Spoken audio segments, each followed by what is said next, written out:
Se prepare, porque as coisas que eu separei para mostrar no vídeo de hoje certamente estão entre os acontecimentos mais graves dos últimos anos. Um dos ministros do Supremo Tribunal Federal consolidou definitivamente a ditadura no Brasil ao antecipar o que será feito pelo próprio STF caso seja aberto um processo de impeachment contra um dos seus ministros. Não menos grave do que isso foram as denúncias feitas por um aliado político de longa data de Lula, que fez acusações a nível de teoria da conspiração. Eu vou falar sobre tudo isso no vídeo de hoje, mas antes preciso mostrar uma contradição absolutamente ridícula do governo Lula.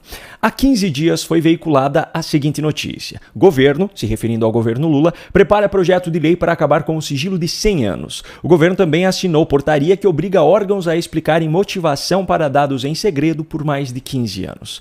Pois é, 15 dias se passaram e a visão do governo Lula parece ter mudado completamente. No fim da noite dessa segunda-feira, saiu a notícia de que o governo Lula colocou em sigilo a lista de passageiros que acompanharam Lula no voo que partiu de Santiago, no Chile, em agosto desse ano, com destino a Brasília, mas fez uma parada de 10 minutos na cidade de São Paulo. O Palácio do Planalto se recusou a explicar o motivo para que essa parada em São Paulo fosse feita. O avião presidencial costuma fazer paradas para reabastecimento em viagens longas, mas não era esse o caso. Em paradas operacionais, a permanência no solo costuma ser de até 1 hora. A justificativa mais provável para essa escala de 10 minutos seria, então, uma carona dada a alguém.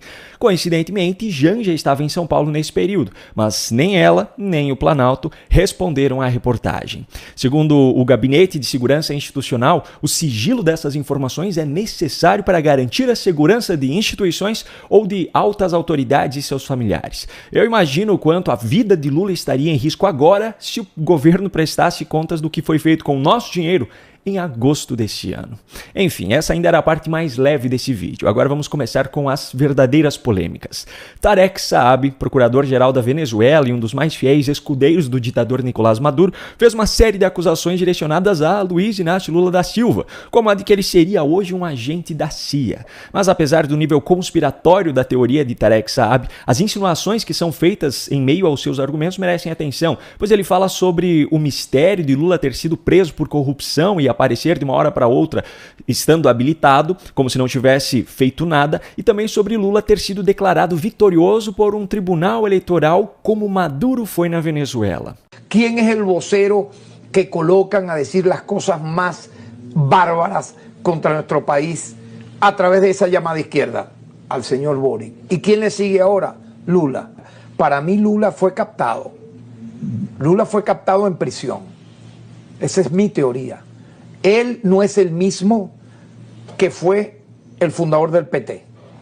Lula no es el mismo el que fundó y arengó a los movimientos obreros de Brasil, al que se lanzó varias veces presidente y no triunfó. Pero el Lula que va preso por corrupción y que de pronto aparece habilitado como que no hizo nada, gana la presidencia, pero usted ganó, señor Lula, tanto que se mete en los asuntos internos de Venezuela, se lo digo, usted ganó porque un tribunal electoral determinó su victoria a través de una sala electoral. Lo que en Venezuela hizo la sala electoral en el caso de del contencioso electoral, que el propio presidente, en ese momento candidato presidente Nicolás Maduro, mete en la sala electoral. Y entonces, ¿por qué usted, señor Lula, sí le fue bien ahí? ¿Y por qué en el caso de Nicolás Maduro no? Parte de esa llamada izquierda captada por la CIA y por los Estados Unidos en América Latina ahorita tiene dos voceros, que son Lula, que no es el mismo que sale de prisión por todo lo que se le acusó ahora, no es el mismo en nada, ni en su físico, ni en cómo se expresa. Pois é, na Venezuela, o Supremo Tribunal Eleitoral declarou Maduro como vitorioso, sem apresentar as atas e ainda ignorando completamente o fato de que as atas originais comprovam a vitória de Edmundo González, o adversário, como foi apresentado pelo Centro Carter à OEA há alguns dias. Então, quanto mais o regime ditatorial fraudador venezuelano compara a vitória de Lula à farsa de Maduro, mais a situação de Lula no Brasil fica suspeita. Bom, vamos aos fatos. O ministro Gilmar Mendes, do Supremo Tribunal Federal, consolidou definitivamente a ditadura no Brasil ao antecipar em uma entrevista à CNN o que será feito pelo próprio STF caso um processo de impeachment contra um dos seus ministros, como é o caso de Alexandre de Moraes, que era o objeto da discussão no momento, tenha andamento no Senado. Veja só. E se isso cairia ali, no fim das contas, para o próprio Supremo decidir?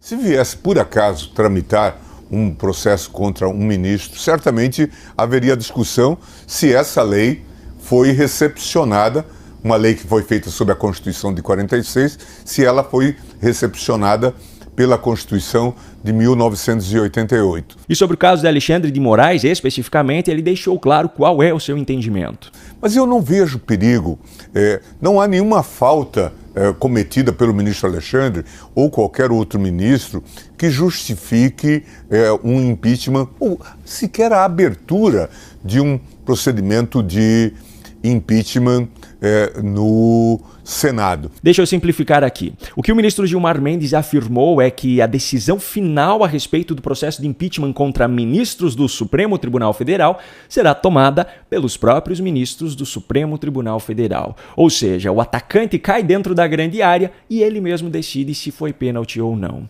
Isso não apenas viola completamente a legislação brasileira em relação à competência do Senado, que é a casa responsável pelo julgamento de um impeachment de ministro da Suprema Corte, como ainda deixa claro que não há a menor possibilidade de que um ministro do STF seja impeachado no Brasil, pois o Supremo simplesmente se coloca como responsável pela palavra final em absolutamente qualquer situação, mesmo naquelas que envolvem o próprio Supremo. Não existem mais 3 poderes no Brasil. O que existe hoje, na prática, é um poder absoluto e inquestionável, enquanto as demais instituições desempenham um papel secundário na ilusão de que constituem poderes da República. Um grande abraço e até a próxima.